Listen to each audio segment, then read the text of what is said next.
MULATSCHAG. Hi, I'm Rett Smith. You're watching MULATSCHAG, and this is the only TV you need. MULATSCHAG! All right. How much German do you still know from your time in Alpine skiing? I'm gonna save myself the embarrassment and just say very, very little. And it's not so much understanding the vocabulary as much as my pronunciation is just so terrible that I'll spare you guys. That's it. But do you still have, let's say, favorite places in Innsbruck? Yeah, of course. I was always right outside of Innsbruck in Axums. Like Axum or Litzum is the ski area, and it's funny, on the tour last year, a lot of old ski friends I hadn't seen in a decade plus would pop up at random shows in these smaller, kind of markets. So it was really fun to see them in the new context. There ain't no mountains in Nashville. So, when was the last time you went skiing? Where did you go? Well, my folks were still in Colorado until the pandemic, basically. So they had to leave. They live in Dallas now, but up until then, I was still skiing quite regularly, and I definitely have plans to start trying to be a little more active there. MULATSCHAG. How much AI is in your music? How much are you planning to use in the future? Yeah, that's a really easy and great question. I'm really glad you asked it, because the answer is zero. And anyone who is using it should be highly ashamed of themselves. And I understand the premise of taking an easy way, but don't call it effing art, because it's not. And that's a hill I'm ready to die on. I'm planning on using it only to see if anybody else used it, so I can call them out maybe. But that's it. Yeah. In general, how do you picture the future there? I mean, you can't stop stuff like that. I had a really bleak outlook on it until recently, where I feel like usually what we suspect to happen, usually the opposite happens in art. In our predictions are wildly off. And what seems to be happening already is a resurgence of even more organic music, because we've put a name on shit music now, and it's AI music. It used to just be called pop music, which is a very similar way of making things as what AI does. It just is learned on their bullshit. And so I've noticed a more organic sound, for lack of a better word, already from people that are hyper aware of not wanting to be confused with AI music. So I'm actually pretty optimistic that it will help in the genres that I maybe listen to more, and maybe my audience. I think in pop music, it's already full circle. I know in like mainstream country music, it's already in every writer's room. So they should be ashamed. MULATSCHAG. Let's imagine a little. Let's say Willie Nelson knocks on your door asking for dinner. What would you cook? Weed. And then, I don't know, I think Willie has pretty good taste in everything. I think would probably make some barbecue, some good sides. Yeah, I don't know, whatever he wanted. I'd make sure we had it. Let's keep imagining. Let's say Joe Bonamassa says you can pick any three of his guitars. Which one would you pick? Some gold top, whatever. Can I sell them immediately? If I could sell them immediately, I'll take all the big boy Les Pauls. But just to play, I'd get a good Les Paul custom, like a 57 Les Paul custom probably, or 57 to 59. I'd get an early custom color Jazzmaster, because he probably has a really cool one. And 1950 Broadcaster that I know he has.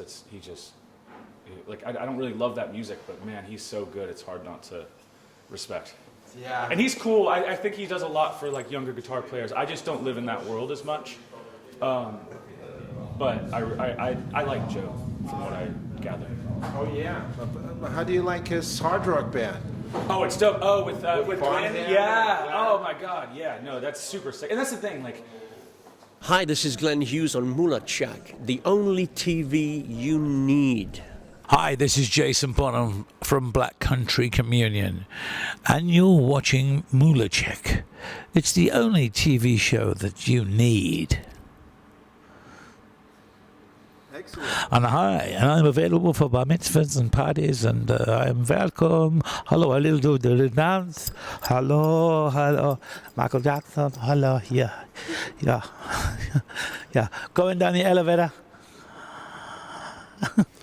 Hi, this is Joe Bonamassa, and I'm here in Vienna, Austria, one of my favorite cities in the world, and you are watching MULATSCHAG. He's clearly a master of his craft. Like, that's a fully formed musician. MULATSCHAG. Well, speaking of rock heroes, when you grew up doing your skiing thing, what were the first rockers you were listening? I think my dad was really into the Doors. So the Doors were in the car. A lot of Motown was in there. Like, I remember like knowing what who the meters were without understanding what that was, you know, stuff like. So it was like Doors, a lot of Motown, Waylon, Jennings. That was like the most of what I was listening to growing up, and like skiing as well. A lot of outlaw country was big in my life then. Twangy. How about moving to Nashville? Did that change anything in your musical preferences? Yeah, so I actually moved to Nashville from New York. It made me lean harder into rock and roll music, being around such kind of country, like real country I didn't love, and kind of being around masters of country music also made me realize that it's not really where my heart lies. But the thing about Nashville is that you get, like, you go there and you realize your place very quickly in your abilities. MULATSCHAG. With new technologies, there could be a hologram or even a robot like you for generations to come. Would you like that idea? No, I would not wish. I would not wish that on anybody. One of me is probably more than enough. MULATSCHAG. Do you remember your first rock shows that impressed you a lot? Well, it was just, when you're young, man, any show you go to is just like, what in the world? I saw a band, I don't know if you know them, called 38 Special. Oh, yeah. That was my first show. I was just like, it was these like kind of older dudes killing it off a song they had 10 years earlier, 15 years earlier, and I just thought it was still the coolest thing. I lived in a small town at the time, and so it was like, there weren't shows. So when you see someone like on a stage and loud and a tour bus and the whole thing, it was just like, 38 Special. That was my first rock show. MULATSCHAG. Well, you're on tour right now. What are the 3 essentials you bring to every gig? Well, besides like the obvious gear, you got to have a change of clothes for after the show for sure, because everything is just totally soaked. Probably need some beer. Beer is it's a little bit of alcohol. It's gonna be pretty important somewhere in there for myself, not for everybody. Third one is you got to bring like some fire in your heart. You got to come out here and make something happen. Like, this is not the stage, whether it's tiny in a rock club or the bigger ones around the world. The stage is effing sacred. And it should be treated as such, and we really make an effort to go in to every show with the headspace that this is it. This is everything. And so let's not be on the road and travel and do all the bullshit to then not go absolutely give everything. So that's the most important. Yeah. Yeah, for sure. MULATSCHAG. How would you picture the world in 200 years? Well, let's say 200 years back was like Mozart, Beethoven. Yeah. In 200 years, will there still be rock and roll? Probably not.